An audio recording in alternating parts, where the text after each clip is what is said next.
Bienvenidas y bienvenidos al curso para el desarrollo del trabajo fin de grado de Ingeniería Multimedia. En este capítulo vamos a hablar de un posible apartado de nuestro trabajo fin de grado que denominaremos estudio de viabilidad. Vale. Realizar un estudio de viabilidad antes de abordar un proyecto en su plenitud tiene cierto sentido para no perder el punto de vista desde el cual hay que desarrollar el trabajo y para tener claro si de verdad nuestro proyecto al final es o no es útil y si está a nuestro alcance o no. Un estudio de viabilidad puede tener muchos aspectos y en este caso, y dado que nuestro trabajo fin de grado es un trabajo de alrededor de unas 300 horas, tampoco podemos invertir un gran tiempo en hacer este apartado de estudio de viabilidad. Entonces yo propongo que se introduzcan en este apartado pues por lo menos varios aspectos. Una parte que pueda ser una parte de análisis introspectivo o análisis DAFO, una parte de análisis de mercado, pero utilizando algún tipo de metodología ágil, Lean Canvas, y si es posible incluso realizar un análisis de riesgos. Veamos un poquito estas secciones.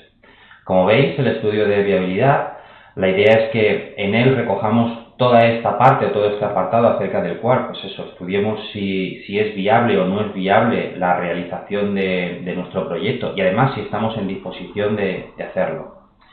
Como os decía, para ellos, un pequeño análisis DAFO nos puede dar una perspectiva tanto del producto como de nuestras capacidades para abordar el proyecto, tanto aquellos aspectos que son de origen interno, como son las fortalezas o debilidades, aquellos aspectos que nos van a permitir desarrollar mejor el proyecto, pues como son, por ejemplo, nuestros conocimientos o como son, por ejemplo, las infraestructuras de las que dispongamos, o las debilidades, que son aquellos impedimentos a título personal, pues por ejemplo, si en un momento dado estamos trabajando o estamos desempeñando otras actividades que nos limitan el tiempo que podemos invertir. También hay que tener en cuenta otros factores de origen externo, como pueden ser las oportunidades o las amenazas. Tenemos que entender oportunidades, pues, por ejemplo, necesidades que aparecen ahora mismo en el mercado y que pueden ser o pueden hacer muy propicio el hecho de desarrollar un nuevo producto. O las amenazas, pues precisamente todo lo contrario, el hecho de que a lo mejor sea un mercado muy emergente donde están surgiendo muchas aplicaciones específicas sobre algo que nosotros queremos desarrollar y hay que tenerlo en cuenta que van a ser para nosotros una competencia directa. Este análisis DAFO es un pequeño análisis introspectivo, tanto respecto de nosotros como desarrolladores de nuestro proyecto, pues como del mercado donde nos vamos a mover, pero a grandes rasgos. A lo largo de la carrera habréis visto otras herramientas como la de Lean Canvas. Lean Canvas es una herramienta de metodología ágil que nos permite hacer una pequeña prospección acerca de la idoneidad de ese producto que queremos lanzar al mercado, que queremos desarrollar. La idea es hacer un análisis ágil pues acerca de la problemática que se aborda, la solución, cuál es la ventaja especial y diferenciadora por la cual nuestro producto, por ejemplo, va a destacar frente a otros. Muy importante la detección de los segmentos de clientes y sobre todo cuáles son aquellos usuarios que podrían ser los primeros interesados y la estructura de costes y flujos de ingresos que puede generar nuestro sistema. Hay que tener en cuenta que ciertos aspectos como por ejemplo el flujo de ingresos, es decir, si por ejemplo nuestra aplicación va a cobrar en alguna modalidad de pago por uso, eso realmente lo que va a hacer es generar funcionalidades dentro de nuestro sistema y tenemos que tenerlo en cuenta porque durante la especificación deberemos dejarlo dicho. Además de este análisis de Lean Canvas, también es bueno otro análisis más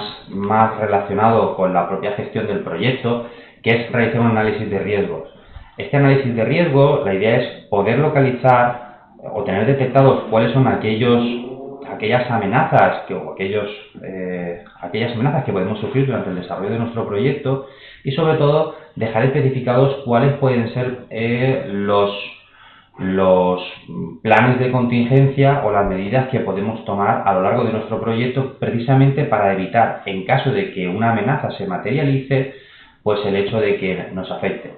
Hay que tener en cuenta que estas amenazas, o va a haber amenazas que siempre van a estar presentes a lo largo del proyecto, como puede ser el hecho de que vuestra máquina se estropee, el código se corrompa o sufra daños, la base de datos de alguna forma se vea modificada y la perdáis, podéis caer enfermos, podéis tener exámenes. Las amenazas no son en sí cosas malas, simplemente son efectos que ocurren y que hay que tener previstos qué es lo que se va a hacer para evitar que afecten a nuestro proyecto. Realizar este pequeño estudio de viabilidad implica invertir una serie de horas, no demasiadas, 5, 6, 10 horas, en estudiar aquellos aspectos que pueden afectar precisamente a la consecución de vuestro proyecto. Sois ingenieros y como ingenieros es parte de vuestra obligación tener ese tipo de factores y elementos localizados y entenderlos y saber cómo puede afectar en vuestro proyecto. Sin más, muchas gracias y continuamos con el siguiente capítulo.